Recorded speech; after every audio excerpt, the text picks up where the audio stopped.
먼저 제가 오늘 설명드리는 내용은 책에서도 소개하고 있는 이마고 부부관계 치료예요.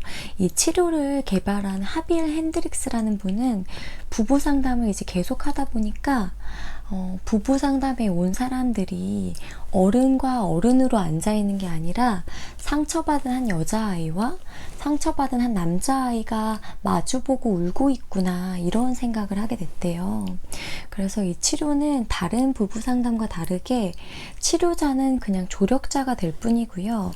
부부가 서로의 치료자가 되어야 된다라는 전제가 있어요. 그래서 남편과 아내가 서로의 상처를 치유할 수 있는 그런 역할을 할 수 있도록, 그리고 서로의 또 다른 부모가 될 수 있도록 도와주는 그런 방법이거든요. 그래서 이 방법은 부부 갈등 시 나타나는 그 패턴들은 결국에는 무의식적인 반응적인 대화였는데, 그게 아니라 좀 더 의도적으로 내가 생각하고 선택해서 의식적으로 할 수 있는 대화를 가르쳐주는 방법이에요. 그래서 이 방법은 내가 이전까지 대화했던 방식과 전혀 다른 방법이기 때문에 처음 따라하시기 굉장히 어색하실 수 있어요. 하지만 계속 연습하시다 보면은 부부 관계가 굉장히 달라지신다는 것을 경험하실 수 있으실 겁니다.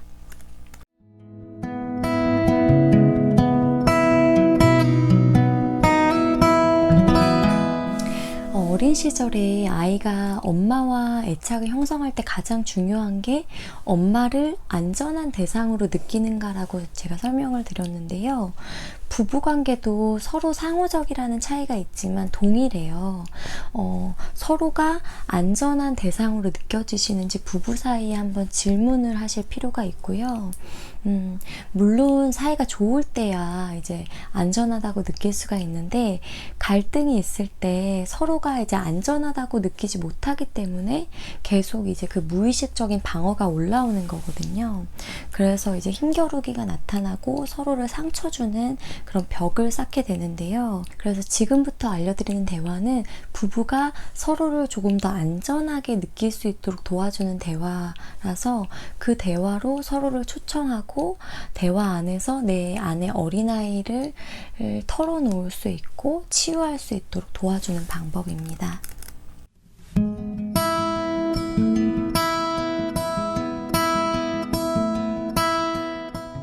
먼저 첫 번째는 자신의 취약한 상태를 숨기지 않고 그대로 두고 드러내는 건데요. 예를 들어서 이제 부부 싸움을 할 때 서로 이제 화를 내고 있거나 또는 말을 안 하고 좀 대치하는 상황이 있을 수가 있어요. 근데 그때 이제 마음속 깊은 곳에서는 그냥 그 사람이 날 좀 안아줬으면, 나를 이해해줬으면, 그런 마음이 있을 수도 있고요. 또는 그 사람을 좀 기다리는, 그리워하는 마음이나 이러다가는 내 감정이 좀 무너질 것 같은 그 연약해진 마음들이 있어요. 근데 갈등 중에는 이 진짜 속마음, 속살은 감추어두고 자신도 모르게 자신을 좀 방어하는 그런 이제 서로 버티게 되는 상황들이 지속이 되는데요. 아내는 부서질 것 같고 정말 서로가 필요한 마음인데 겉모습으로는 계속 단단하고 뾰족한 상태를 유지하고 있는 거예요. 근데 이 방어는 어찌 보면 본능적이고 좀 무의식적인 반응이기 때문에 이 반응을 멈추고 본능에 맞서는 무언가를 좀 의식적으로, 의도적으로 선택해서 하셔야 되는 건데요. 그 첫 번째가 내 속마음, 좀 약해질 대로 약해져서 그 사람에게 좀 보이고 싶지 않고 자존심 상할 것 같은, 하지만 여전히 그 사람의 사랑이 필요한 그 상태를 솔직하게 표현하는 거예요. 그래서 이제 한 사람이 용기 있게 그 상태를 노출하고 나면 사실은 이제 두 사람 다 그 연약해진 상태이기 때문에 서로 조금 더 동질감을 느끼고 서로를 공감하기 시작하고 그 관계에서 방어가 좀 느슨해질 수가 있어요.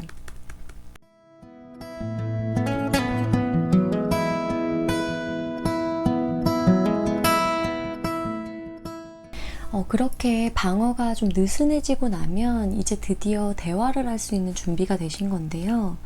갈등 상황에 대한 이제 서로의 속마음을 얘기할 수 있는 대화도 필요하지만, 오늘 제가 알려드리고 싶은 부부 대화는 서로의 마음속에 있는 어린아이의 이야기를 털어놓는 방법이에요. 아마 이제 우리 부부가 어떨 때 주로 싸우게 되나 그 공통적인 주제를 좀 떠올려 보시면 그 주제와 연관된 자신의 어린 시절 경험들을 좀 돌아보셨으면 좋겠어요. 그러다 보면 그것과 연결된 과거의 좀 어린 시절의 상처가 떠오르실 텐데요. 그거를 찾아보시고 서로에게 털어놓는 방법이에요. 예를 들어서 이런 대화가 시작되실 수 있어요. 내가 왜 그런 상황에서 왜 그렇게 화가 나는지 고민을 좀 해보니까 내가 어렸을 때 우리 부모님은 이런 분이셨고 내가 좀 외롭고 많이 불안했었어. 이렇게 그때 그 당시에 내가 어떤 마음이었는지 그리고 가장 힘들었던 시기나 상처받았던 기억이 있다면 그 당시의 마음을 배우자에게 솔직하게 이제 털어놓는 거예요. 아무에게도 쉽게 털어놓지 못했던 나의 이야기가 시작되는 건데요.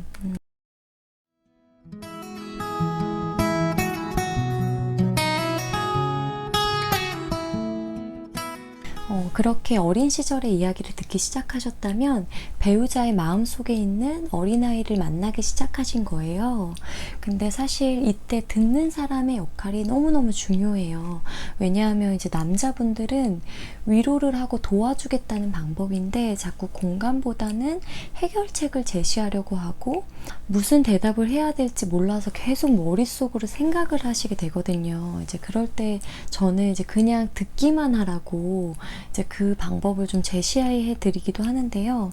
사실 가장 좋은 방법은 지금 제가 알려드리는 미러링 대화예요. 거울처럼 그 사람이 했던 이야기를 그대로 되돌려서 들려주는 건데요. 먼저 내 감정, 내 생각을 내려놓고 그 사람의 이야기를 집중해서 들어야지 그 사람의 이야기를 그대로 되돌려 줄 수가 있어요. 그래서 예를 들어서 그러니까 여보 말은 어렸을 때 이러이러해서 많이 외로웠고 이런 상황이 힘들었다는 거구나. 이렇게 상대의 말을 그대로 반영해서 들려주시고 더 하고 싶은 이야기가 있는지 한 번 더 물어봐 주시면 되는데요. 그럼 이야기를 하신 분이 그래 맞아 이렇게 대답해 주시고 자신이 하고 싶은 이야기가 있다면 더 하시고 그리고 상대가 반영해 주고 이렇게 미러링 대화를 반복하시는 방법이에요.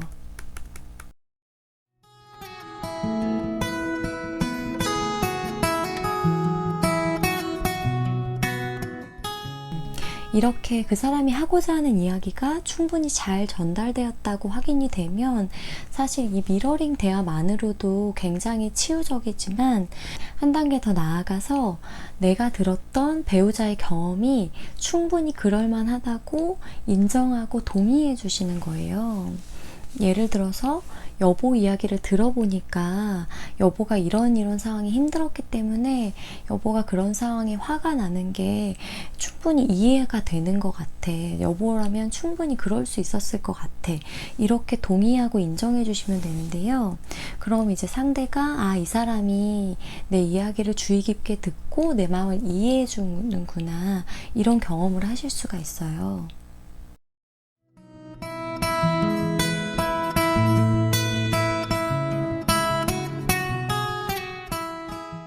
이제 진짜 마지막인데요. 지금까지도 굉장히 치유적이지만 여기서 더 한 단계 나아가서 공감까지 하실 수 있다면 진짜 서로의 치료자가 되실 수 있으세요. 엽기적인 그녀 영화를 보시면 거기서 이제 하이힐을 신은 전지현이 운동화를 신은 차태현한테 신발을 바꿔 신자고 이야기를 해요. 사실 남자가 하이힐을 신어보는 경험이 굉장히 흔치 않은 경험이실 텐데 공감을 이렇게 상대방의 신발을 신어보는 것이라고 비유하기도 하거든요. 그 사람의 신발을 신어보듯이 그 사람의 상황을 내가 경험해보고 그 감정을 느껴보는 경험이에요. 예를 들어서 여보의 어린 시절 이야기를 내가 듣다 보니까 내가 느끼기에 여보가 진짜 많이 외롭고 많이 불안했을 것 같아.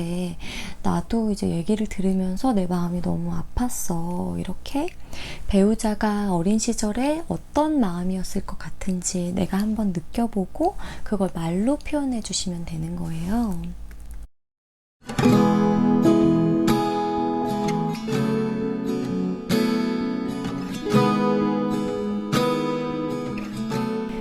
지금까지 제가 설명드리는 이 대화가 한 번에 되기는 쉽지 않을 수도 있고 굉장히 오랜 연습에 걸쳐서 긴 대화가 되실 수 있어요.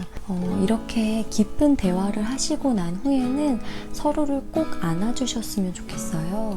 그래서 서로를 안아주실 때는 꼭 9초 이상 오랫동안 서로의 그 온기가 좀 전달될 수 있도록 천천히 안아주셨으면 좋겠고요. 그래서 지금까지 알려드린 5단계의 대화를 꼭 배우자에게 선물해 보셨으면 좋겠고요. 이렇게 숨겨져 있던 내 마음속의 어린아이가 배우자로 인해 그 상처가 좀 이해받고 공감받고 나면 조금씩 이제 자라기 시작해요. 그래서 부부가 더 건강하고 서로 성장할 수 있는 비결이 될 수 있고요. 그래서 결국 부부는 서로의 마음속에 있는 상처받은 어린아이를 치유하기 위해 만난 존재라는 것을 잊지 말고 기억하셨으면 좋겠습니다. 오늘 내용 좀 깊이 있게 더 알고 싶으신 분들은 제가 이 이마고 부부관계 치료라는 책을 참고했어요. 이 책 전공서적이긴 하지만 좀 얇고 쉽게 쓰여진 책이거든요. 그래서 꼭 한번 읽어보셨으면 좋겠고요. 오늘도 굉장히 긴 영상이었는데 끝까지 들어주셔서 감사합니다. 다음 영상은 나와의 관계에서 내 그 불안정한 애착 그리고 상처받은 마음을 어떻게 안정화시킬 수 있는지에 대해서 알아보도록 하겠습니다. 그럼 다음 영상에서 다시 뵙겠습니다. 안녕.